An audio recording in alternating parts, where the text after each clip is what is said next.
여러분, 만약 우리가 알고 있는 세계 종교의 역사가요, 사실은 저 하늘 위에서 벌어진 신들의 거대한 전쟁, 그 결과물이라면 어떨까요? 오아스피라는 아주 흥미로운 텍스트가 바로 그 비밀스러운 천상의 드라마를 이야기하고 있거든요. 지금부터 그 놀라운 이야기 속으로 한번 들어가 보시죠. 바로 이 도발적인 질문이 오늘 우리가 파헤쳐볼 이야기의 핵심입니다. 그러니까 인류의 그 장대한 신앙 체계가 사실은 천상계에서 벌어진 거대한 권력 다툼의 뭐랄까 부산물 같은 거라는 거죠. 정말 상상만 해도 엄청나지 않나요? 네, 이 이야기의 시작은 이렇습니다. 만물의 근원이자 진정한 창조주인 여호비가 있었고요. 그의 권위에 도전해서 세상을 넷으로 쪼개 가진 아주 야심만만한 샨들이 있었어요. 이 천상의 갈등이 어떻게 우리 인류의 역사를 송두리째 바꿔 놓았는지 지금부터 한번 따라가 보겠습니다. 자, 천상의 권력은 바로 이렇게 나뉘었습니다. 루어몽이 기독교 세계와 유럽을, 에노키사가 브라만교와 인도를, 카발락테스가 불교와 중국을, 그리고 마지막으로 가브리엘이 이슬람과 아라비아를 지배하게 됐죠. 오늘은 이 중에서 특히 루어몽과 가브리엘, 이 둘의 갈등에 집중해 볼 거예요. 왜냐하면 이들의 싸움이 모든 것의 시작이었거든요. 그럼 이야기의 첫 번째 장으로 들어가 보죠. 모든 사건의 발단이 된 신, 바로 루어몽의 야망과 기독교의 탄생에 얽힌 이야기입니다. 당시 루어몽은 뭐랄까 벼랑 끝에 몰려 있었어요. 다른 신들에게 추종자들을 계속 뺏기면서 천상에서의 입지가 거의 무너지기 직전이었죠. 그는 더 이상 평화로운 방식으로는 이길 수 없다고 판단한 겁니다. 그래서 그러니까 전쟁과 갈등을 통해서 지상에 자신만의 제국을 세우기로 결심해요. 이 선언에는 그의 절박함과 무서운 결의가 동시에 담겨 있습니다. 하늘의 계획을 땅에서 이루려면 당연히 지상에서의 키맨이 필요했겠죠? 루어몽이 선택한 인물은 바로 로마의 황제 콘스탄티누스, 이 텍스트에서는 하투아스라고 불리는 인물입니다. 신과 황제의 만남, 바로 이 순간부터 역사의 흐름이 완전히 뒤바뀌기 시작합니다. 이 둘의 동맹은 정말일지 한 편의 영화처럼 아주 치밀하게 진행됩니다. 루어몽은 먼저 콘스탄티누스에게 하늘의 징표를 보여주면서 승리를 약속하죠. 그리고 약속대로 콘스탄티누스는 전쟁에서 이기고 신의 힘을 완전히 믿게 됩니다. 그 확신을 바탕으로 그는 흩어져 있던 제국을 하나로 묶을 단 하나의 종교를 만들기 위해 역사적인 공의회를 소집하게 되는 거죠. 여러분, 한번 상상해 보세요. 거대한 전투를 앞둔 황제의 눈앞에 갑자기 하늘이 쫙 갈라지면서 이 핏빛 십자가가 불타는 모습으로 나타나는 겁니다. 이 강렬한 환시야말로 콘스탄티누스가 루어몽에게 자신의 모든 것을 걸게 만든 결정적인 순간이었어요. 정말 믿기 힘든 장면이 펼쳐지는데요. 제국을 통일할 단 하나의 신을 투표로 결정하는 회의가 열린 겁니다. 제우스, 시바 같은 기존에 쟁쟁한 신들을 포함해서 수많은 후보들이 있었고요. 무려 1786명의 대표들이 1년이 넘는 시간 동안 격렬한 토론을 벌였다고 해요. 결국 승자는 루어몽이었습니다. 그가 보여줬던 그 불타는 십자가의 환시가 모든 논쟁의 종지부를 찍었죠. 그리고 크리스트라는 이름으로 그는 마침내 지상의 유일신으로 공식 인정을 받게 됩니다. 절체절명의 위기에 처했던 한 신이 마침내 지상제국 전체를 손에 넣는 순간이었죠.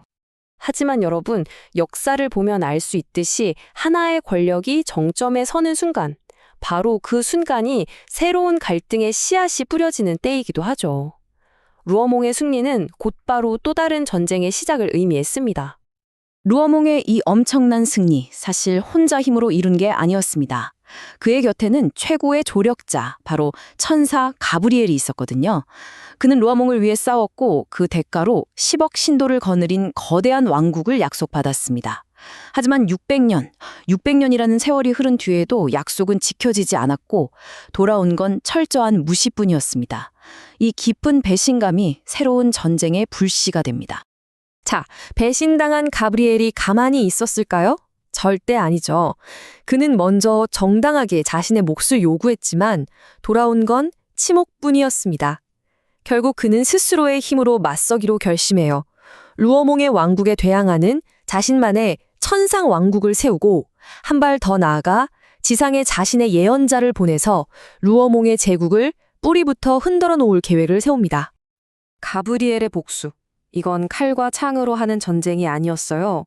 그보다 훨씬 더 무서운 것, 바로 믿음을 무기로 삼았습니다. 그는 지상의 예언자 무함마드에게 영감을 불어넣어서 루오몽의 교리에 정면으로 맞서는 새로운 신앙 체계를 만들게 한 거죠. 천상의 전쟁이 지상의 종교 전쟁으로 번지는 바로 그 순간입니다. 이 한 문장. 이건 단순히 새로운 교리가 아닙니다. 루어몽이 세운 신, 크리스트의 권위에 정면으로 도전하는 선전포고였죠. 하나의 배신이 또 다른 거대한 종교를 탄생시킨 겁니다.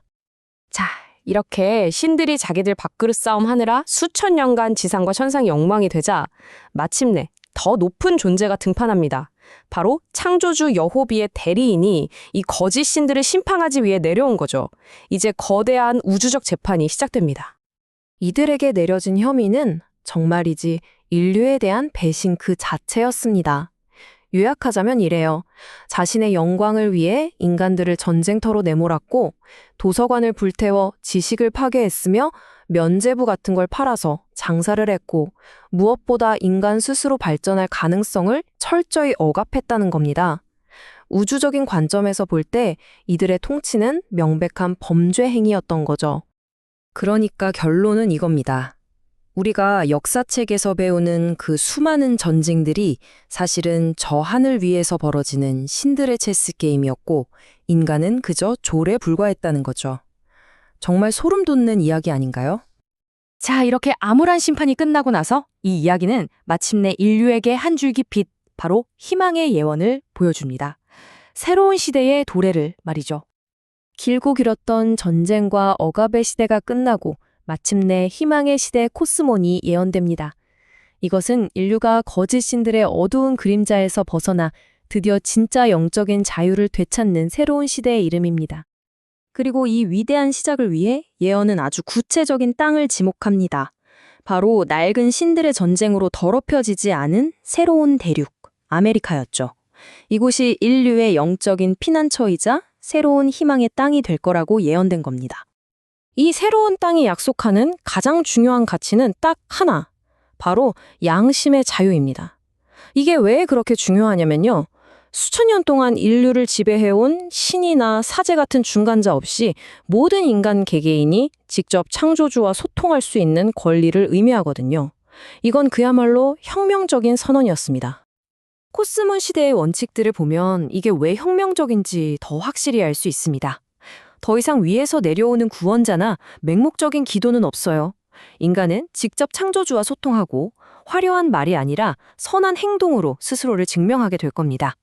그리고 마침내 인간이 스스로 일어서서 선언하게 되죠. 나는 나 자신을 구원하리라 라고요. 이것이 바로 새로운 시대의 비전입니다. 이 기묘하면서도 장대한 이야기는 결국 우리에게 이런 질문을 던지는 것 같아요. 오아스피의 예언처럼 우리가 정말 새로운 시대로 나아가기 위해서는 과거에 우리를 지배했던 낡은 신들, 그러니까 낡은 생각이나 권위를 반드시 부숴야만 하는 걸까요? 아니면 그 낡은 것들과 함께 갈 수 있는 또 다른 길이 있을까요? 이 질문에 대한 답은 아마 우리 각자의 마음속에 있을 겁니다.